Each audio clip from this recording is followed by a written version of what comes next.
to my channel. You may have come across some of my videos when searching for rabbit training,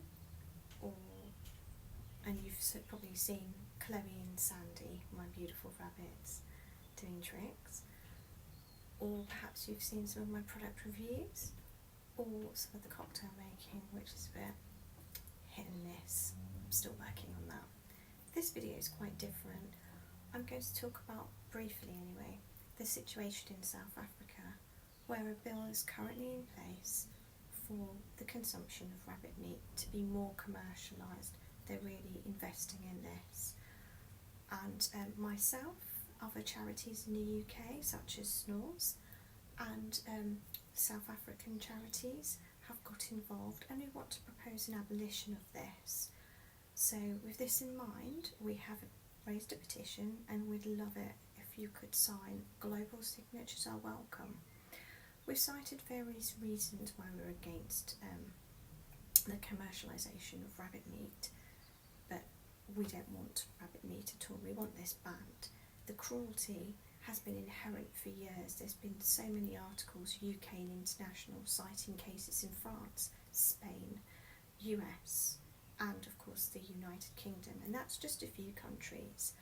Not just to mention obviously the cruelty, how the rabbits are constrained, how they're killed, how they survive, cramped in cages, the number of rabbits that die from disease, illness, cannibalism, but also the fact that some of the diseases that rabbits get are actually zoonotic, so there is potential they could cross over to other animal species and as well pass on to humans. And we know very well from the COVID, not experience, but the COVID trauma disaster. I had a couple of my friends actually pass from that, some young 30s, some a little bit older, but still something that perhaps could have avoided had we been careful, had there been better regulations.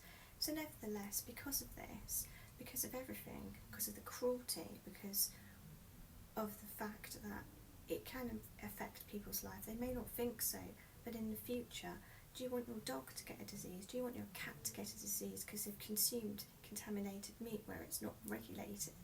And also, do you really want rabbits to suffer if you love your cats and dogs? Rabbits are also pets. Do you want them to go through this? I don't, and I hope people agree with me, and please sign and share the petition that has been raised. Underneath you'll also find ways to contact the South African government before the 27th of May to voice your opinions, your concerns on this proposal that's being introduced and why you would like to see a ban. Please, I would love it if you could support myself and the rest of the teams from South Africa and the United Kingdom, such as Snores, who've been working really hard on this tirelessly. Even though some of the teams there's only one in the team, they've worked non-stop to ensure that there's a ban in place. So please, we'd love it if you would work with us. Thank you.